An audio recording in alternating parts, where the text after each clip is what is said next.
Hello, everyone, and welcome to Seriously Loco, the Seriously Crazy fan podcast for El Paso Locomotive FC, a proud member of the Beautiful Game Network, and brought to you by Icarus FC and Roughneck Scarves. So it's a special one today, guys. We've got an interview with the boss himself, El Jefe, Mark Lowry. It's becoming a tradition here at Seriously Loco to talk with him, round up the season, reflect on everything that happened, look ahead to next season. And so we've got all of that here. I was joined by the whole crew, Mikka, Christian, and Austin. So here is the interview in its entirety. It is a blast to talk to Mark. He's a great interview, makes things really easy for us. And I hope you guys enjoy the conversation. So yeah, without further ado, here it is. Welcome to Seriously Loco, everyone. We're it's the full crew tonight. It's Phil Bakke, and I'm joined tonight by Mikka Burrell. Mikka, what's going on? Not much. We got a good one for you all. We're also joined by Austin Young. Austin, how you doing? How's it going, everybody? And last but not least, Christian Canales. Doing good. No questions today. We have much more important things to attend to. Yeah. Yeah, we'll get straight into it. We are joined tonight by a very special guest, the one, the only, Mark Lowry, head coach and technical director of El Paso Locomotive FC. Mark, welcome back. Thank you, guys. It's a pleasure to be back. It doesn't feel like that long ago that I was doing this, but I guess it was a long time ago. A lot's happened though. Yeah, I guess the last time we spoke was kind of those mid-season moves and all of the emerging from the Corona pause and into this new start of play. But how have you been doing since the end of the season and since we spoke to you last? How have you been, broadly? I mean, good, actually. Obviously, since we spoke last, we won a lot of games and had that 13, 14 game unbeaten streak. And then, season kind of ended abruptly. Not how we would have wanted to, but I think everyone kind of handled it really well. And got over it pretty quickly, actually. I think that better than I thought we were going to emotionally. And since then, it's kind of been a little bit of rest, a little bit of recuperation for a few days, and then back to the grind of, just a different grind of building a squad, bringing players back, kind of looking at areas we need to reinforce or obviously improve on. Because that's always ongoing. I think that's ironically the last time we spoke, it was ongoing, right? Middle of the season, end of the season, start of the season, that never ends as far as I'm concerned. There might be, I don't know if that's right or wrong or different to other coaches, but we're definitely an organization, a club that's very fluid and very progressive, and we always want to keep getting better. So, yeah, we're not on the field anymore, but the grind doesn't stop. So we're kind of back at it, which is nice. We always have a tradition before we dive back into all of the Locomotive stuff. I think we always have a tradition of talking either Aston Villa or Liverpool when you come on the pod. And since you last were on, Aston Villa and Liverpool probably had the most noteworthy Premier League game of the season with the 7-2 defeat. Can I swear on this show or not? Absolutely. Feel free. I was kind of happy, but I was kind of pissed about that result, to be honest. I'm like, it's just a really difficult spot for me because I've been preaching to the guys about Liverpool, how they defend, how they attack, how they move. And then the team that I love goes and puts 7 past. So I'm like, this was not meant to happen, right? So I embraced it. Like, I enjoyed it, but there was a little part of me that was like, damn, I wish it didn't happen like that. I mean, can we just beat them 1-0 or 2-1, right? But look, that result was fantastic, and we actually joked about this the other day to the guys in the office because we just love Liverpool and how they do it. Like, for all the crap they've gone through, all the injuries, Klopp this, Van Dijk this, they are currently sitting top of the Premier League again. So it's like, it goes without saying that they are the best team in the league this season, last season, and they've found themselves back at the top of the league again. Probably not how they did it last season, but they're still sitting top of the league, and credit to everything they've done. And, that big result, the big loss against Villa, they bounced back from that. And they've had some VAR decisions against them, the Everton game, the injuries that keep piling up, a couple of coronavirus cases when they can, but they found themselves top of the league again. So I tip my hat to Klopp and what they do, because it's phenomenal. It really is. Well, the Liverpool not the only team that faced an injury crisis, I guess, in this restart of the season. And I mean, as we do talk about Locomotive, going back to casting back to that conference final in Phoenix. I think we had spoken right after the Phoenix defeat the last time that we spoke, and talked about a good performance, really played them off the park in that particular game and didn't get any joy. This one, maybe a game of two halves and an extra time, I guess, added in. But another game that Locomotive, I mean, should make the argument that you should probably win this one. Yeah, we should have won it in 90 minutes. That's I don't know whether that's why it was in a way kind of easier to take, because we were the better team. We had 2 or 3 really good chances at key moments of the game to kind of win it in the 90. And actually, before their first goal, we had that chance a minute before they scored the first goal. And then they go get a deflected goal that loops in over Logan just in the crossbar. And you start to think to yourself, hang on a minute. What's going on here? This is is it not meant to happen again? Because, when goals go in like that, when it takes such a huge deflection and kind of goes to the one area of an inch lower, Logan gets an inch higher, it hits the bar or goes, where you're like, is it just not meant to be? And obviously we had the chances and played really well in the second half in particular, scored a great goal and got it out through the 90. I thought, at the time during the game, I didn't think, I remember a couple of key decisions that we didn't get from the referee. Gomez is through on goal and gets pulled back. It's a red card every single day of the week. I think we should have a penalty in the first half. It was only get shoved to the ground. It's like that didn't really. I don't think I consciously realized that through the game, because you're so emotional and you're kind of in the moment. But looking back, I'm like, wow, there was a lot of moments that probably feel a little unjust. And I don't know if that helped actually us kind of, or myself in a way, kind of handle the result better than last year kind of against Monarchs, because I felt like we couldn't do anything else this game. It just more wasn't meant to be. It's kind of out of our hands type thing, just wasn't meant to be. I'm a believer in that. Things happen for a reason, and it just wasn't our time. Where against Monarchs last year, I look back, I'm like, man, the red card, man, it was a corner that we conceded on. You look at those things, we could have prevented that with some deep self-analysis and we could have. But against Phoenix, I'm looking at them the deflected goal, referee decisions, a slip. Aaron slips on the final pen. You're like, it's hard to reconcile, but it also kind of makes it easier to kind of move on, because I don't think the guys or myself or the staff could have done anything different or better during the game. So it just wasn't meant to be. But yeah, it was a great game. I mean, it was the culmination of a good year, I guess. We would have obviously wanted to win it, but it just wasn't meant to be, which kind of fills me with a little bit of excitement and a lot of motivation going into next year, because I just feel like there's something bigger around the corner, right? You obviously want to win it last season. The season just gone, but there was an asterisk on it. The final was not even played, right? So you're like, there's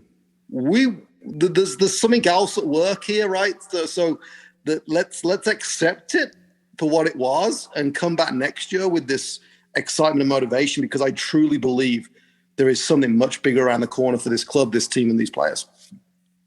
Mark. Yeah, go for it, Mikka. Sorry, I was just cutting across you there. Mark, why do you think that we struggled to close postseason games out in the 90 and had to go to 3 straight penalty shootouts? You think that was fatigue, mental, a bit of both, something else? No, it was all year, Mikka. And we spoke about this as a team. and I called this, and the staff called this probably 4 or 5 weeks prior to playoffs. We'd gone on this run of we're probably 8 unbeaten, but we were just winning by 1 goal. There was a couple of last-minute goals, San Antonio game, New Mexico game. Far better team in all those games. Even the Monarchs game, 1-0. And we were looking at it, we're winning games, but we're only winning games by 1 goal. That is not sustainable.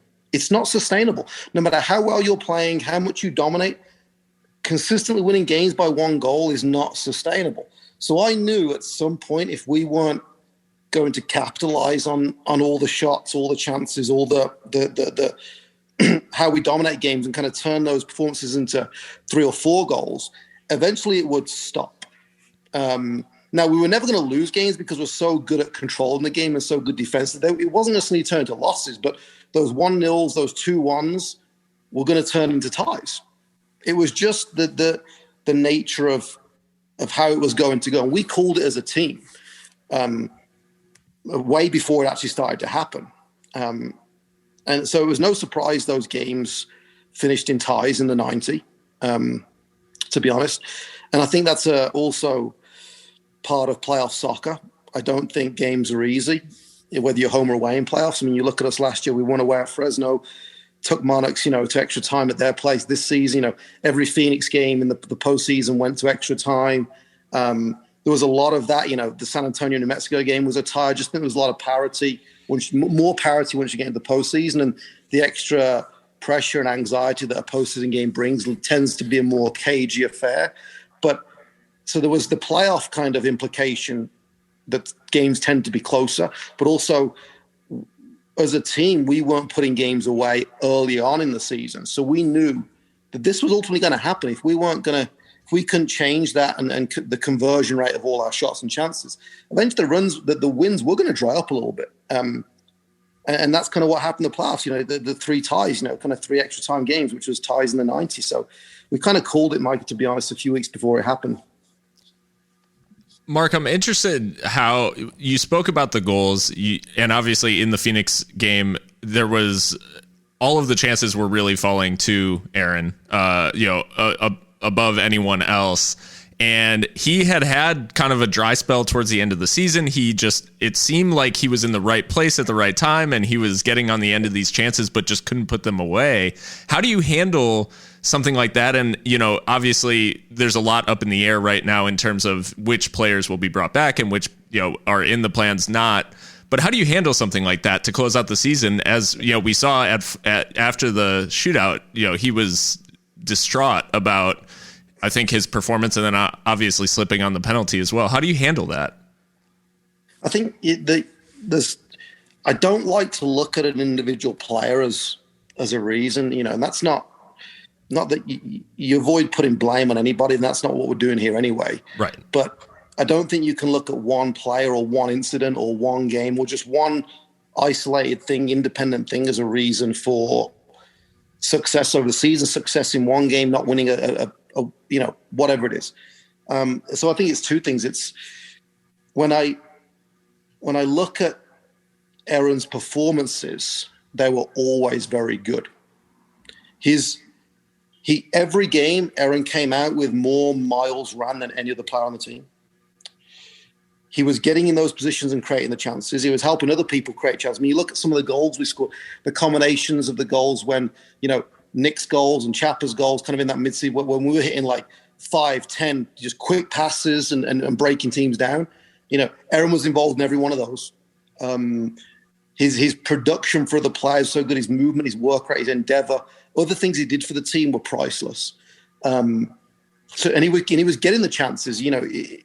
If he wasn't getting chances, that's when you start to question, I think, the player more. Is he just not capable or good enough to get into the right areas? Well, that's not the case there. And Aaron was getting the chances. His work was good. He was fantastic in so many other ways. So we never really put or looked at him or put pressure on him externally to put them away. He knows he needed to. He knows some of those chances that he missed, throughout that run. He would love those back. He scored those before, and it was almost snake bitten because I think he hit the bar 25 times in 3 games. It was it's just he's beating the keeper with the shots a lot of the times. It's, you know, it's hard to say why he wasn't scoring them, but we look at the other things he did, and they were fantastic. And then you got to look at everybody else on the team, right? It's like, it's not on one player to win the game 3-4-0 for us, right? So, okay, Aaron's going to get, you know, the goals occasionally, 1 in 4, 1 in 5, which is kind of what he was running at last season.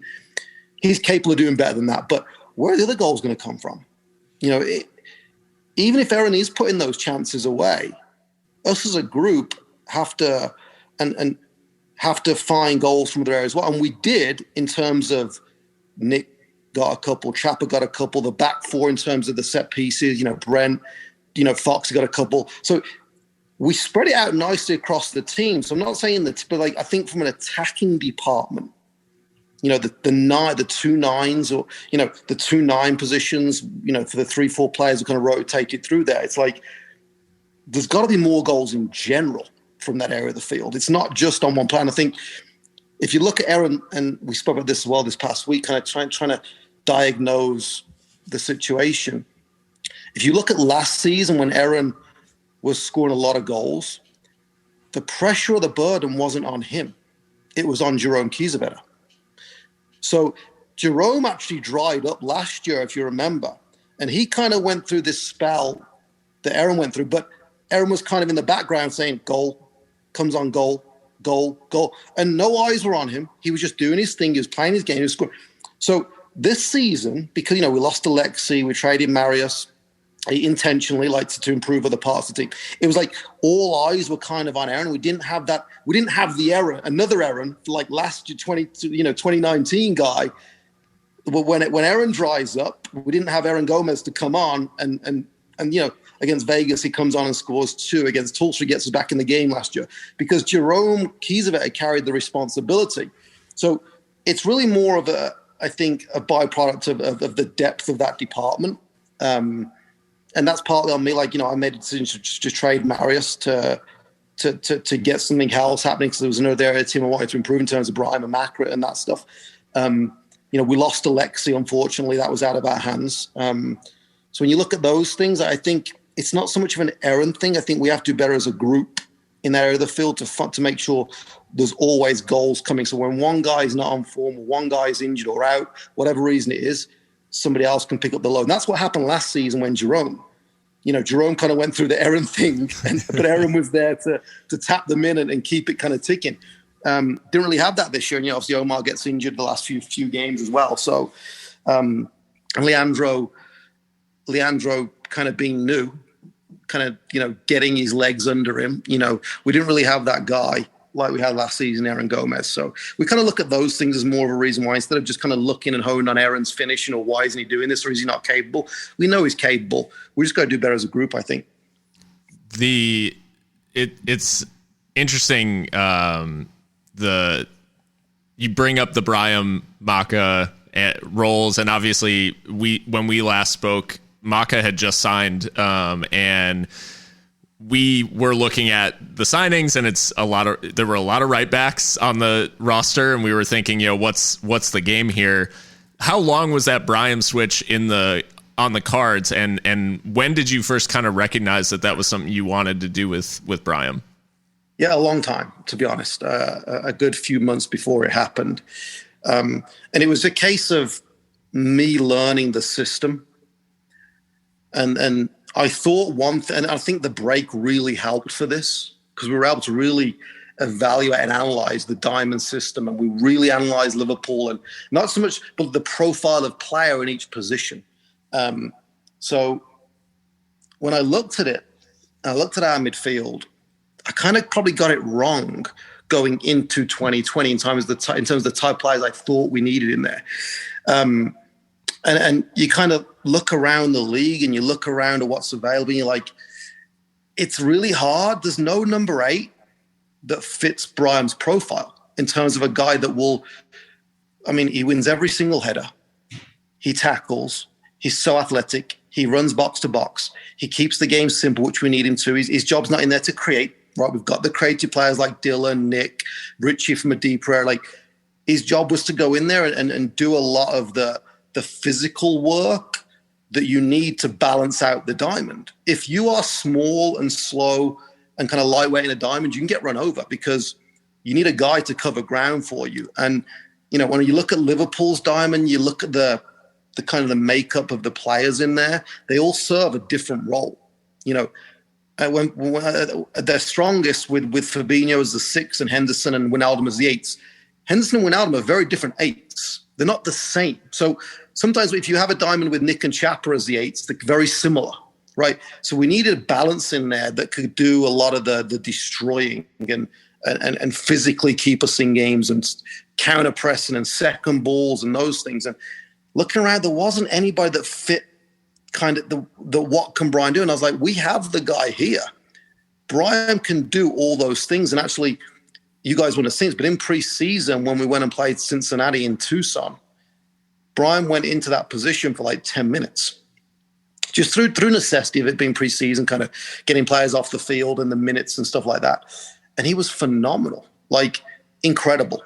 He's pressing, he's got this closing down speed that, Nick does that well, Chapa does that well, but Brian's doing that at 6 foot, 30, 40 pounds heavier, right? So it's like, I was like, Brian's the guy. I just can't get him in there yet. So Maccabi came available. I was like, this might be the way we can get Brian into the position I need him to go into. And I knew there'd be kind of a few games where Brian, made mistakes with the ball. Physically, he was always going to be fine, and defensively, he'd always understand it. He'd do those tangible things of winning headers, winning tackles, winning set. That just is a given. That's who we are as a team, and Brian does that fantastically. So getting him in there, it might have looked a little, uncharacteristic or kind of off the wall and might not have made sense to put on the outside, but he was the perfect number 8 for what this system needed. And Mac has done fantastic. He kind of slid right in and was unbelievable from day one. Super confident guy, gives us a little bit of arrogance, which I like. Confident in his own ability, good going forward, and he's actually better going forward than what Brian is as a right back. He gives us his delivery from the right back position in terms of his crosses is superb, and you've seen it. Like when he gets forward, there's quality coming in. So, but the diamond system needs attacking fullbacks so he can get forward and produce, right? So it's like a lot of it made sense, and obviously, I think once we made that change, that's kind of when the run kind of like we really started to pick up steam. So I think we all saw the benefits of it. And Brian got better every single game, added goals from that position. So he wasn't just doing the defensive stuff, but like he added goals, and it was like, I'm so excited for next season. Now Brian's got a taste of it, and Mac is kind of, he's acclimating, he's in. The next season's really exciting for that right side. It really is. So we spoke, obviously you said the blow of losing that game in Phoenix softened quite a bit by the fact that there was no final played. Yeah. So really there no prize at the end for the winner aside from the Western Conference Championship. But the other prizes on offer at the end of the season, those end of season awards handed out by the league, obviously I know I won't mention one just because I know you won't put much stock in it, but for your players and kind of the recognition of the work that's done on the field, is it tough to take when you feel that they deserve more than what they get recognized for? Yeah, because I don't understand it. Like, and I know how those votes work. Obviously, we all vote. Like I voted, we all have the kind of the ballot, and we all vote. Every club gets 2 ballots, I believe. So it's like, I can understand people in the media, because some media people get the ballot. So I understand the media people not really understanding what goes on or the game and players necessarily. But it's like, once you, and maybe we didn't play against enough teams this year, because I feel like once you play against us, you go away thinking, holy crap, we didn't touch the ball for 90 minutes. And whenever we won it, they were all over us. And so it's like, maybe we just didn't play against enough teams this season to get the real. And I feel like when you look at the voting, I think everyone just probably voted for teams they played against in their little group, right? So it wasn't, I think there was a little bit of that in there. But, I look through the team and I'm like, you could name 4 or 5 guys that I think deserve to be in and around that conversation of first team and second team. So it's like, and I've heard a couple of things of like, well, they're a team that, the sum of their parts is bigger than an individual, and which is true, right? We are a team that we have a system, we all work together, there's teamwork in there, that we run together, we move together. But, we keep a lot of clean sheets, right? So, and I've heard the Logan thing. So, okay, so if you're not going to put Logan in, then you've got to put Mishak in there. It's like, it's one or the other, right? It's like, we keep a lot of clean sheets either because Logan stands on his head every game or because our back four actually stops the other team from shooting. So it's like, and we actually deny a lot of shots from the other team. If you look at a lot of Logan's save of the weeks this season, a lot of them are crosses, right? Like, that's not even a save. So it's like, it's like, okay, so you don't put Logan in, which, okay, then you got to put Mishak in. Like, it's one or the other type thing. So it's difficult to take, because I do feel like they should get a little more recognition. The players honestly don't care, though. I'll tell you right now, the players, I think I hurt for them more than they hurt for themselves, because they're just kind of oblivious to that. They know it's kind of, it is what it is, right? It's they know their worth and their value and what they do on a daily basis and how good we are, and so they accept it. I think I get more hurt from them. I remember last season, I felt like Chiro should have been in there. It's like, we keep all these clean sheets. You're not going to give it to our goal, then you have to put someone from our back four, and you have to. It's like, and hopefully next season we score a ton of goals, and then we're having the other conversation, but you got to put one of our attacking players in there. So it is what it is. I would love to see more recognition, but it also makes us hungry, man. It's like, we're gonna keep going until you cannot ignore us, and that really kind of feeds what we're about. So in a way, it's not a bad thing. So, Mark, kind of to follow up on something you said right now about how we work as a team. Everything we do is kind of a team effort. Something that I've had, relatives that watch and stuff ask me is, who is our guy? Like, who is the guy that you can count on to kind of come through for you? And I answer the best I can, but I don't want to put words in your mouth. Now that I have the opportunity to ask, is my answer for them is usually that's just not who we are. That's not like part of your philosophy is having, to make a basketball reference, a Kobe, mm-hmm. to come in and just be that guy. Is that how you feel about the way you play? Yes. And I think that's all champions, who's Liverpool's guy, right? Who was Manchester United's guy when they were kind of winning all those titles back then? It was like, it was an accumulation of like the whole team kind of working together. It's like, there's a saying that I completely agree with. It's not about getting the best players, it's about getting the right players for who you are. And I think we're slowly getting to the position where we're getting the right players for who we are. And the Brahim thing's obvious, it kind of goes like, there are other eights in the league that are very good, but Brahim's the right player as a number 8 for us. So I think when you look at it, you wouldn't say there's a Kobe or a LeBron in there, but I think there are a couple of players that do have, you just know they can do something special. They're capable of doing something special from their position that I don't think anybody else in the league can do. And I think when you look at like a Richie Ryan, Richie's passing ability is better than any of the 6 in the league. So I know at some point in the game, Richie can unlock the opposition. He did it against Phoenix. He played a ball through to Brahim in the second half. One of Aaron's chances, actually, that no one in the stadium saw it, except Richie, and he takes out 4 Phoenix defenders with the pass.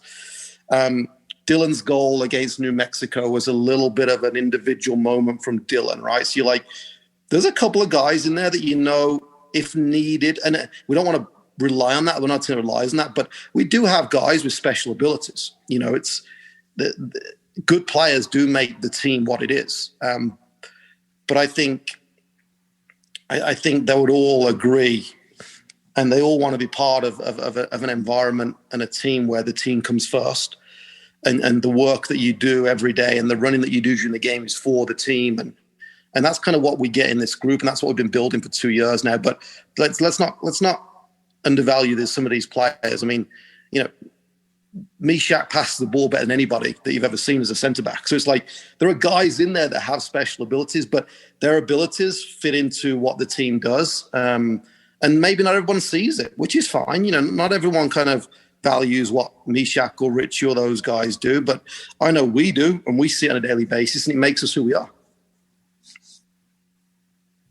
The injury crisis that went on, I think crisis might be a strong word, but the length of these injuries and obviously kind of the order in which they happened and the proximity to each other in terms of during that run and just as it kind of seemed to maybe have a chance of giving a blow to the momentum.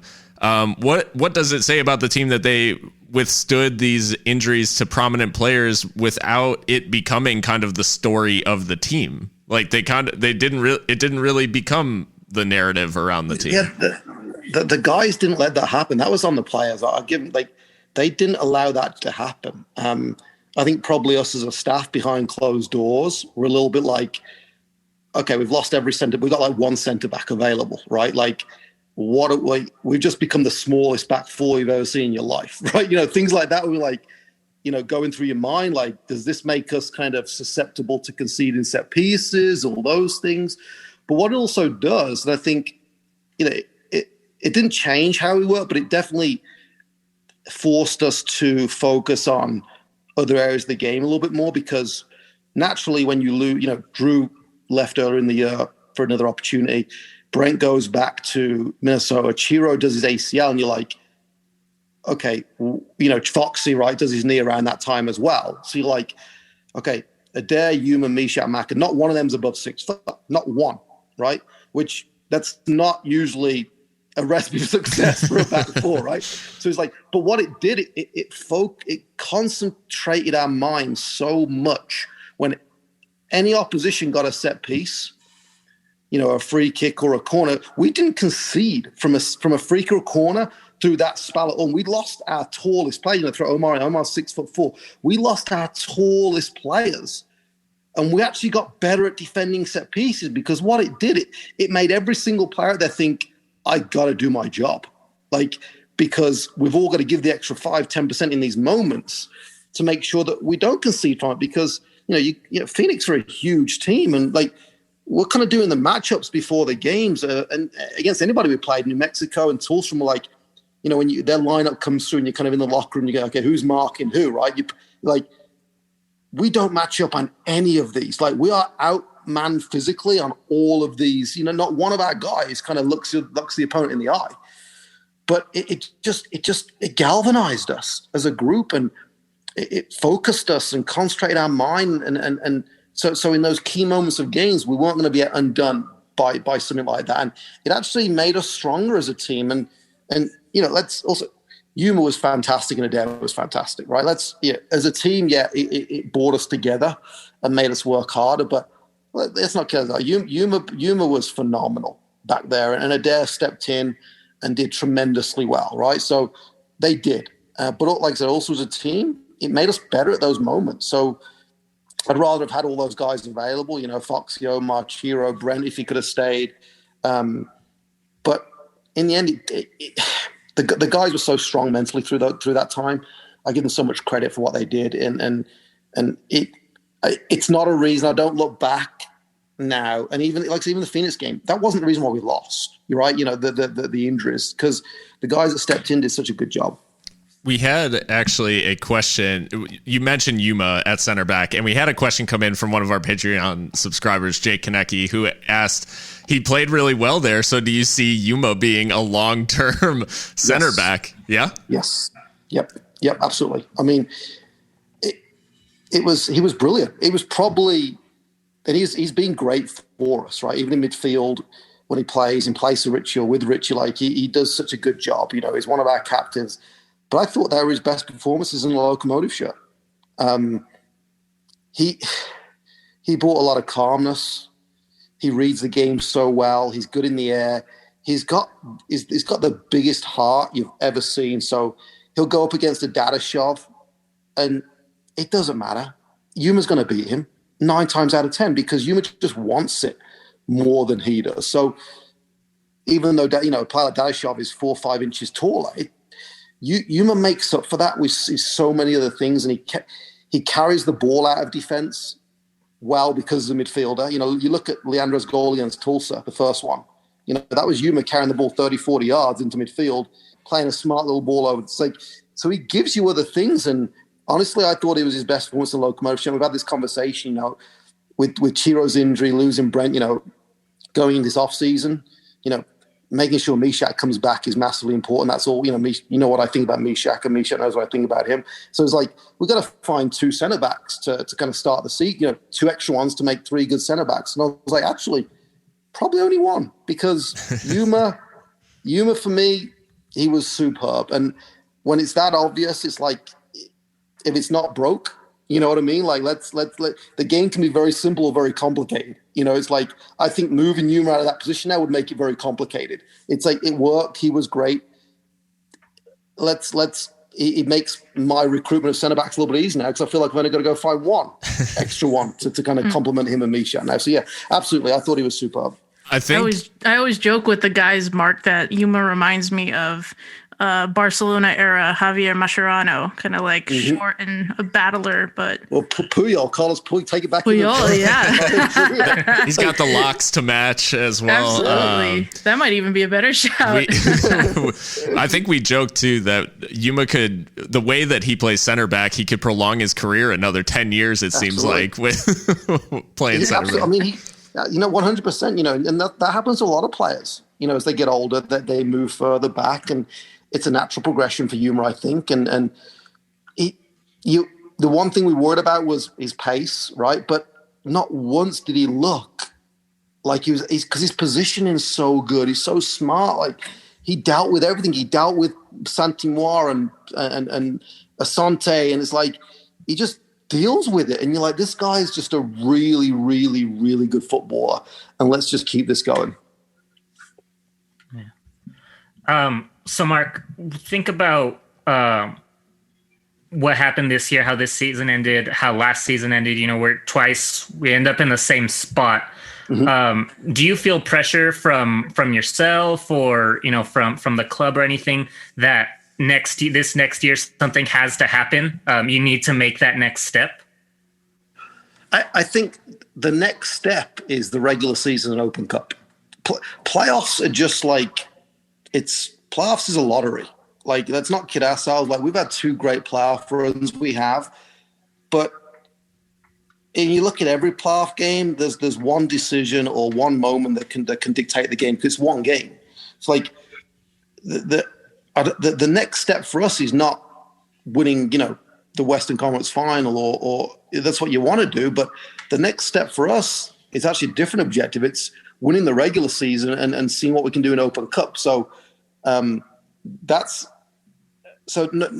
pressure in terms of going further in playoffs, because, like I said, I think that's a lot of that is undecided and out of your hands. You know, how you do in playoff games, because, like I said, penalty kicks, right? It's you put some thought into it, but, you know, you hope it's your day, and you know, things happen in those games. The red card for Kiffy last year dictates the game. So it's like, it's the regular season that's our focus.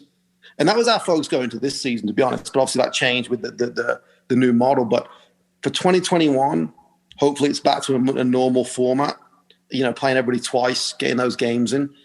The regular season is what our focus is on, and being dominant in that over 34 games is now, I don't want to say the final step for this team, but the next step to show that we are a serious team in this league. I think people realize that now, but we want to show that we're not just a contender, we're the best. And that's that. I think you do that in the regular season. So, Mark, obviously you're now looking ahead to next season. Business, as we spoke about last time, some of the business that was done during this season was with next season in mind. Yep.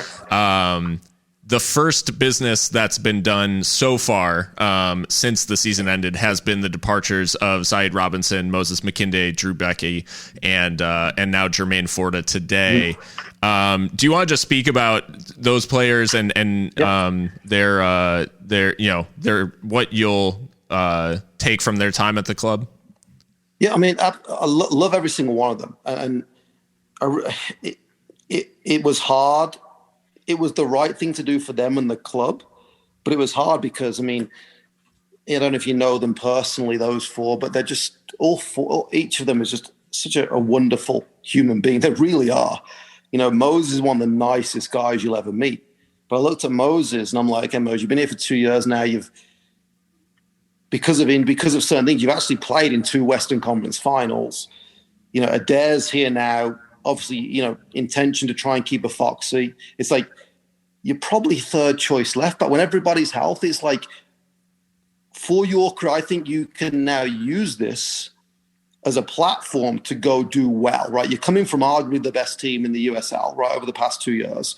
You've got this on your resume. You've played in 2 Western Conference finals. Like, you've learned, you've got better as a footballer. Take this now and go play, right? Go play somewhere, because ultimately every professional footballer wants to play. And I just didn't see him with, like I said, the addition of Adair kind of makes him a third choice left back, which is not fair on him, not fair on anybody. So, it was the right thing for him to do. His family's from the East Coast, DC, Maryland area. He's just had another baby. He's got 2 kids. Like, can he find a place close to home, right? Because that's always ideal, right, for a player. His wife teaches in a school over in DC. So it's like, and there's a lot of teams on the East Coast, the Charlottes, the Charlestons, kind of in that general area that's only an hour or 2 drive north or south of that. So the idea is for Moses, I would like to help him kind of get back close to there. Jermaine's another one, similar situation. Like, look, Jay, loved having you here. He's away from he's been away from his wife now for 2 years. You've been a second choice goalie now at a good club for 2 years. The likelihood of that changing for you here is very slim. I could keep you around because you're comfortable. It's comfortable, but can you now go and make something for yourself, right? This on your resume now. You've got this on your CV. You've been at a top club now in the USL. Can you go be a first choice goalie? So now that might mean dropping down to USL League One, Jay.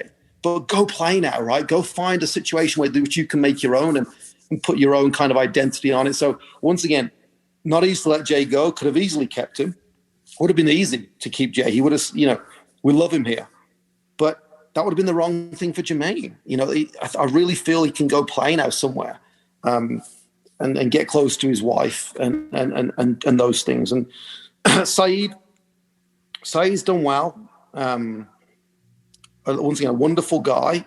I just think that the year that we had just playing 16 games didn't probably provide him the amount of time that he probably needed to get better and learn the system and improve and kind of like to put his own authority on the group. So once again, it's one of them where it's like, we didn't score enough goals this year. We need to kind of open up some spots to really kind of look at the progression of the attacking team, the attacking group. No offense to Saeed, he's done great. He has a lot of ability. Once again, I just feel like us as a team, and Saeed, he probably wasn't going to play much next season. You're more than capable of playing. You've shown that at Colorado and other teams in the past. Go play. And then Drew had an opportunity abroad that he wanted to take, and I'm not going to hold anybody back. I mean, I'm just not. Like, a player's career is short. If they have an opportunity that they think's the right thing for them, whether it's financially, career-wise, football-wise, whatever, it's like. So we actually had to release Drew.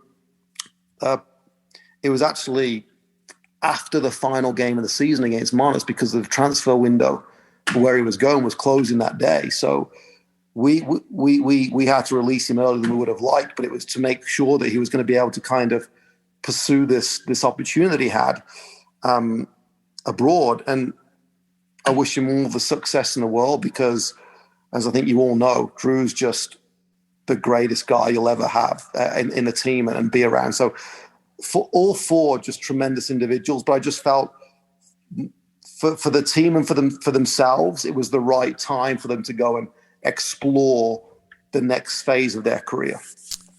The player that we talked about last season, and like in the beginning of this preseason back in February or whenever that was that we spoke, but a player that moved on and found kind of the right situation for him was Sebastian Contreras. We spoke in the last preseason about how you were, shopping him around, like trying to find him a place to play. Everyone was kind of cold on him, and then he goes and is now captain of Union Omaha.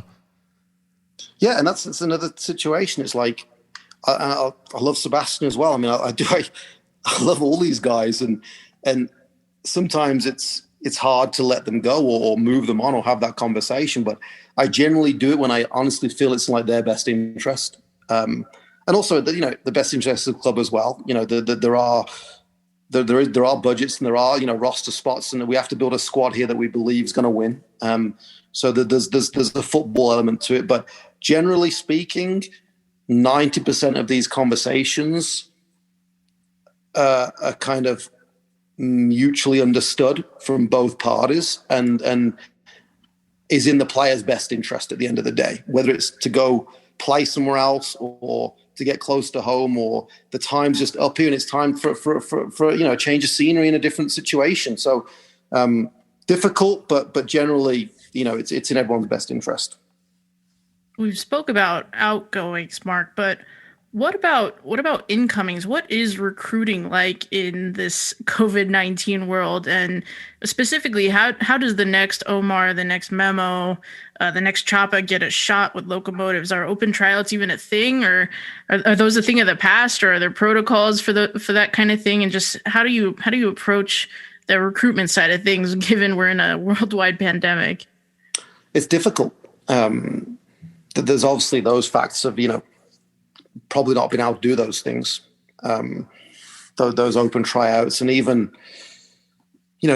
having guys come in to train with the team's difficult now because they have to get screened and all that stuff. You're in a bubble, right? You can't have too many ins and outs of the bubble. So that's all difficult. And just in general with the uncertainty of things still, when the season's going to start, and clubs maybe hedging their bets on certain things. And the market is slow right now. Players are very wary of what they're going into because everyone's been through a lot this past year. The players have, and there was that whole thing at the start of the suspension of everyone did get paid everywhere, but it didn't happen. But there was that kind of thought in people's heads, across the league, and clubs kind of, trying to figure out how they can financially get through this. And I think that's kind of still ongoing. A lot of clubs took a hit last year. Obviously, no fans in the stadium. It does hurt. It hurts sports around the world at every level. So the market is slow right now, for everybody. Everyone's kind of still kind of waiting to get dates, I think, of when things are going to start to really kind of, that allows you to make better decisions on contracts and stuff. But we know, in terms of identifying, we know what we need. In terms of 4 or 5 players. I spoke about a centre back earlier. Obviously, we're looking now for a number 2 goalkeeper that can come in. I think challenge Logan a little bit more. I think Logan needs more challenge. And that was one of the reasons, kind of freshen up the goalkeeper department. Logan's been great. I thought Logan improved so much this year. He's been fantastic, but I want to provide him more challenge in that area.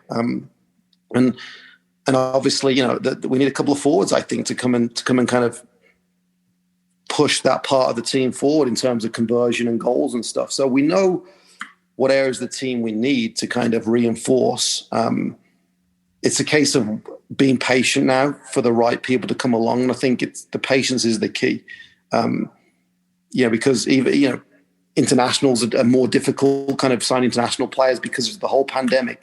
Immigration becomes more difficult. The uncertainty, the unrest with even like elections can hurt, that type of stuff. It makes it more difficult to get visas and stuff, and you can't get visas from certain countries right now because there's travel bans and all that stuff. So it's a difficult time, but I think we're fortunate that we don't need to do much, because I thought we did a lot during last season, which Phil mentioned, Mikka coming in, doing those things, Adair, Leandro joining us. We started to put a lot of that in place. And obviously, we've got a core of the group that we're desperate to return. We want to make sure that we get these returners back first. And I think that's probably the order of business. The first thing is making sure that we renew the contracts of the guys that we want back, the core guys that have done so well for us and deserve the reward of continuing that. Getting those in place is key first, and then kind of going from there. But it is slow, right? It's slow for everybody. It's just the way it is right now. And there's meetings every week. I believe, with the league, the CBA, just kind of getting things in order for next year. But I think we're still about a couple of weeks away from knowing for certain what that looks like. Mark, so last year around this time, you had said kind of that you wanted this year, this 2020 Locomotive team, to play the game the same way, but to look a little bit different. And you went out and did that. You got some bodies. You know, we were able to be a lot more physical team this year. Obviously, like you just said, there are things stopping the ideal situation from happening as far as bringing new people in. Mm-hmm. But in an ideal situation, what does Locomotive football look like in 2021? How do we change going into next year? It's a great question. It's a great question. That is. So I think we accomplished everything we wanted to accomplish this year. The goal wasn't, I mean, once we got that suspension, we kind of reassessed the goals. It wasn't to win anything. It wasn't to get to a conference final. It was within the diamond system, you know, getting more people forward, which the diamond allows you to, with 2 number 9s that, you know, through the middle of the field, creating more chances, getting more shots, being more aggressive, keeping the possession, but doing it higher up the field. And when you look, we accomplished all those things. When you look, and I just did it today, actually, and we keep stats on a weekly basis, but last season, I believe we were like 15th, 16th in the amount of shots we had. This year, we were 5th at the whole USL. We were still top of the possession chart. So we were able to kind of evolve and change our identity a little bit in terms of being more forceful and being a little bit more direct with our passes. It wasn't long balls. It was playing forward, getting the opposition half, creating more chances. We did that and still kept the possession at the level we need to be. We're not going to sacrifice possession to go and chase shots or goals. You know, that would mean going long and going direct. And we're not going to do that. So we accomplished everything we wanted to do. The one thing that we didn't is our conversion rate was still at 13, 14%. So we went from last season having 11 shots a game to this season averaging 14 shots a game. But our conversion rate didn't go up with that.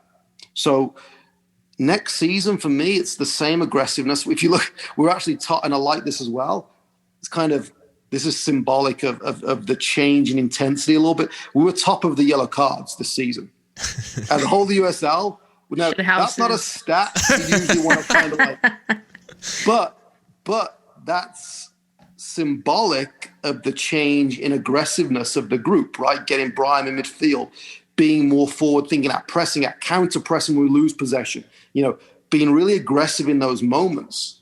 So I like that stat because it just shows the shift kind of a little bit in the evolution of this team. So we need to continue that next year.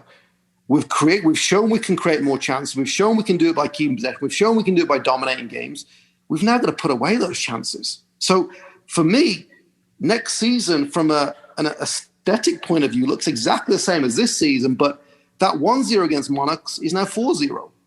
It's the same level of performance, the same intent, the same chance creation, the same shots, the same possession, but we now put 4 away as opposed to 1. Then that's kind of the goal for the group. So, and that does mean looking seriously at improving the forward area and adding reinforcements to that area of the field to make sure that, like I said earlier, if Aaron's not scoring, we have 2, 3, 4 players that in any moment can be on fire and hot to make sure that we should be winning these games 3-4. No, we deserve to be.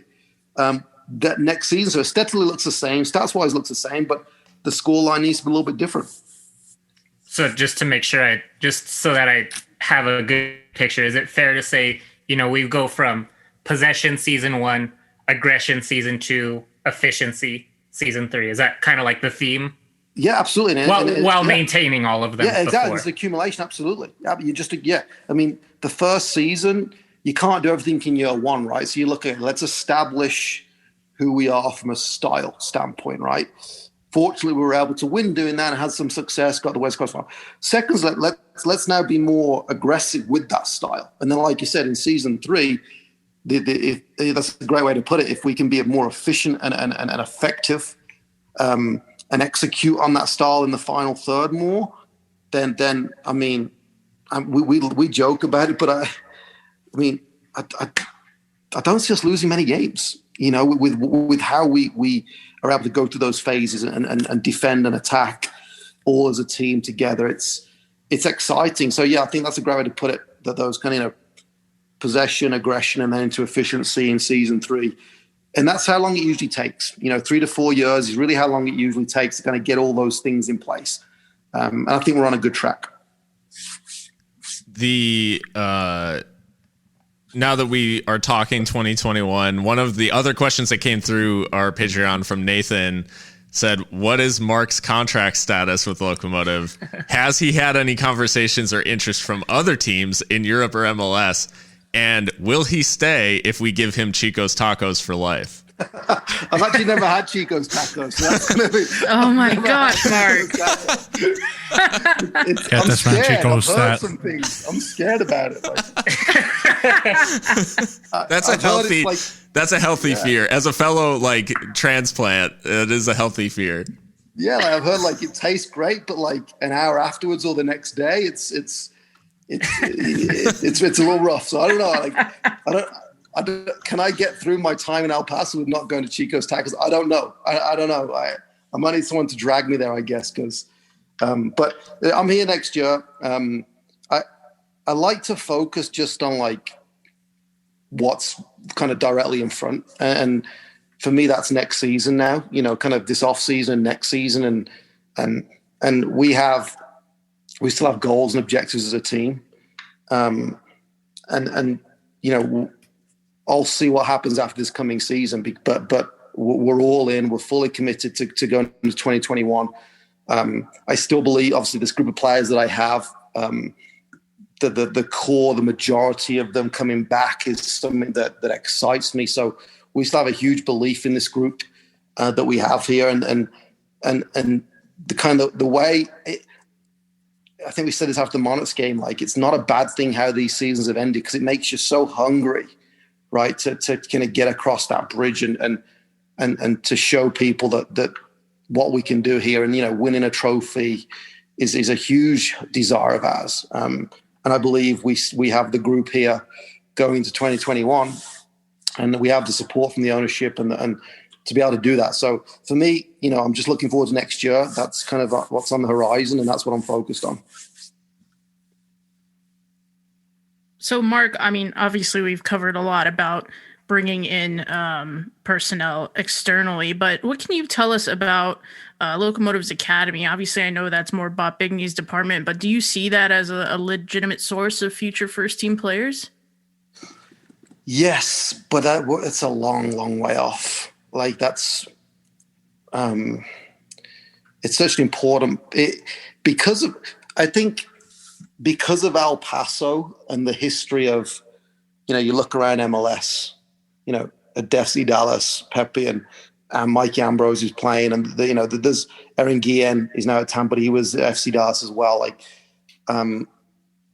There's players around MLS, and there's actually players in Mexico that playing in Mexico right now, whether it's the Liga MX or Ascenso, that are from El Paso, that they're out there. So there's a history in El Paso of having the quality, right? And that's not going to be every single year you churn somebody out. That's just not, that's impossible. That's not realistic. But because El Paso has that history of producing players, and Omar went away to MLS from El Paso, and obviously I think we unearthed kind of Chapa and Memo. They're a kind of a different type of situation. But I believe in 5 years that the academy will start to bear fruits, because I've been through this at Orlando. At Orlando, I was part of starting their pro academy, and we knew that first year, that under 18 team, that under 17, none of those players are going to be. It was the kid that was in the U11s, U12s.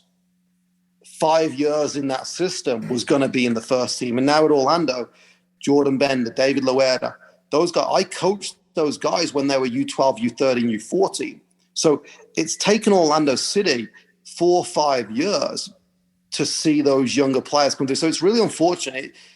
It is unfortunate for the older players in the area. So, in our academy, the 18, 17, 16s, when we really create those teams, there's good players there, but it's really the current U12 that's going to be in the system and have that level of coaching and professional environment.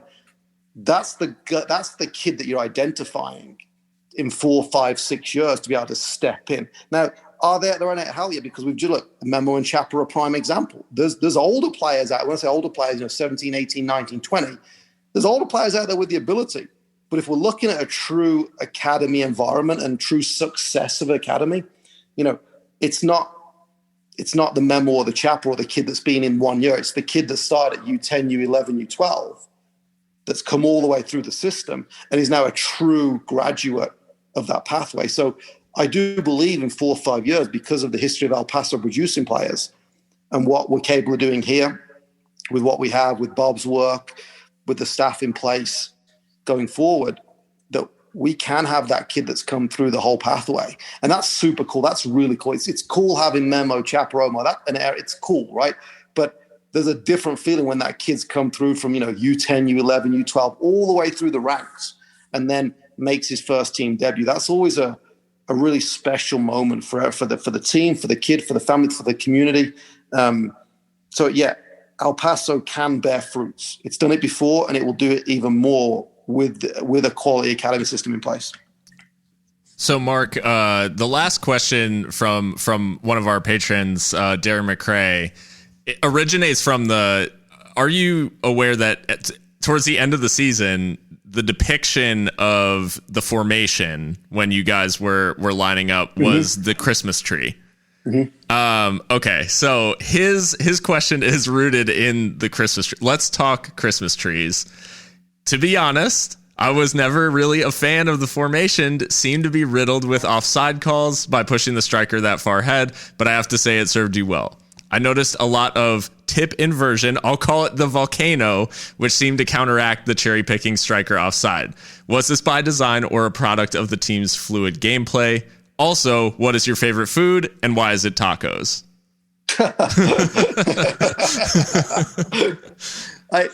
Tacos is up there now. Now being El Paso, I've tasted real Mexican food and what that should taste like. Tacos is now, it's up there.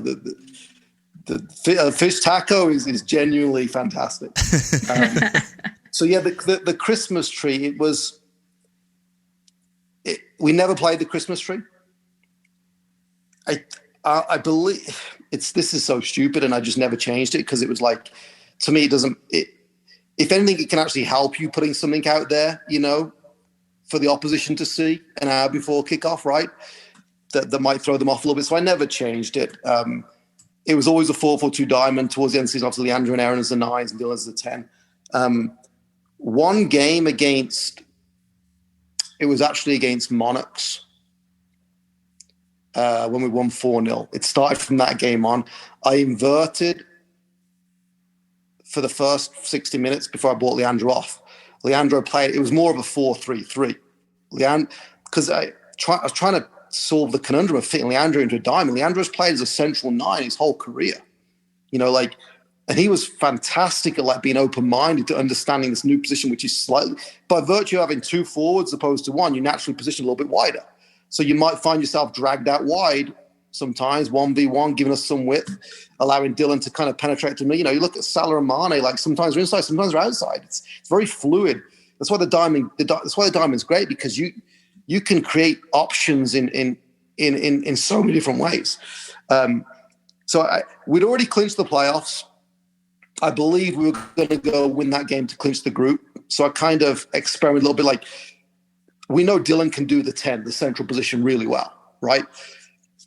Let's put Leandro kind of there to see if through the middle, because we were going to playoffs. I didn't have time to work on a preseason of Leandro in the system. So I decided that game to kind of experiment and put Leandro through the middle, which Leandro then becomes more of a 9, not a 10, which makes it a 4-3-3 as opposed to a 4-4-2 diamond. So from that day on, because that's how they kind of put it on the graphic, with the Chris tree, it was like Leandro at the top and Dylan and Aaron either side of Leandro, which kind of made it. I think the size of our players on the graphic doesn't allow for like exact alignment, horizontally. So it's like all those things come into it, right? So it's like it looked like Christmas tree, and I was like, let's just run with it. Like if that's what goes out, because at that point we weren't changing the lineup because we had no players, right? So it was like so every time I submitted the lineup to the front office on the Friday or the Saturday, it was the same players. So there was no need for them. They picked the same graphic probably from the previous week and just use that. So all those things, they're incidental, right? They don't matter. But it looked like we were playing a Christmas tree and we weren't. It was just a function of that one game with Leandro playing to the middle and not Dylan that made it look like that. But I quickly obviously went back to putting Dylan as a 10 because I love what Dylan does as a 10 for us.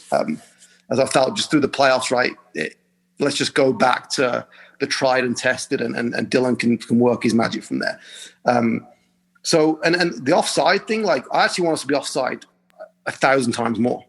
Like I really do. I want us flirting with that line so much. We need to make more forward runs. We need to try and get in behind the opposition more. So by virtue of the aggressiveness, the more forward mind approach, we're going to be offside more. But it also means the time that you're not offside, right, is you're generally through on goal, right? And we saw that happen a ton of times. Aaron would be through on goal, or Leandro, or Omar, or Dylan through on goal, or an 8 go through on goal, making those runs. So, yeah, we'll be offside more, but I actually encourage us to be offside even more than we were, to be honest. I think it's a sign of the mentality and the personality of the team. Like you want to go score, you want to attack, you want to be aggressive. So I loved it. And I mean, at the end of the day, make pro referees make that offside call. Absolutely. And yeah, 100%. Like, and cause yeah, I mean, they're going to be wrong sometimes. So let's try and like turn some of this. Can they be wrong in our favor for once? Maybe, I don't know. I'd say sometimes is an understatement. I'm interested, Mark, just a couple of quick questions before we go. Sure. Just rounding out, as you look back on the season and kind of reflect, goal of the season and then like moment of the season for you looking back now. I think there's 2 goals that I have. There's Dylan's against New Mexico. I think that's just a great individual where he comes inside, bends the top corner. I mean, that's just a great goal. Now, I loved Nick's goal against Real Monarchs. That's the game he got injured in.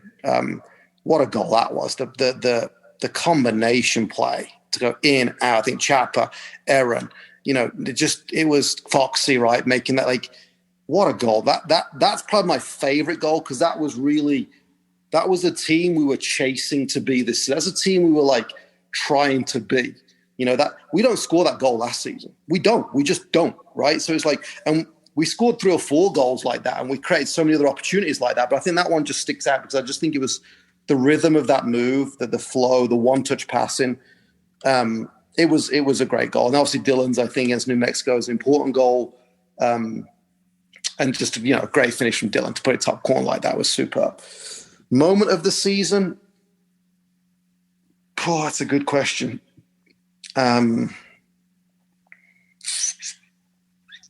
Moment of the season. Gosh, it's hard to pick one because even though it was a short season, I feel like we had like so many, like it was a roller coaster of emotions. You know what I mean? Like it really was, from the penalty shootouts to I would probably say, the 3-2 win against New Mexico, the goal, once again, another great goal, deserved goal. And to kind of like, to obviously get the win, to score that goal in that moment. I think Omar crossed it to Dylan, if I remember rightly. Yeah, that's right. Omar puts Najam on the floor, goes down the outside. That's right. Just we were chasing that goal so much. We were pushing, and kind of all over them. And I think that moment, to obviously get the win, the first win, whatever, against New Mexico, in the nature we did it, the performance that day was great. That goal was a great goal. I think that kind of that stands out. And I knew from that moment on we were just going to push on and kind of be the team we are and the team that we're going to be. Well, Mark, obviously, congrats on another great season with Locomotive, and we're happy that you'll be back for another one here in 2021, and we're all eagerly looking forward to the business that you guys do in the off season and all the work you put in for another great season next year. No, I appreciate it. I appreciate your support, and as I said, we're fully committed to going one step further next season, and I fully believe we will. I really have so much belief in this group and this club and this city. You know, I'm excited to see what we can do next season. Well, thanks so much again, Mark, for joining us. It's always a pleasure to be able to chat, and thanks for giving us all this time. Appreciate it, guys. Thank you, Mark. Take care. Thanks, Mark. Bye, guys.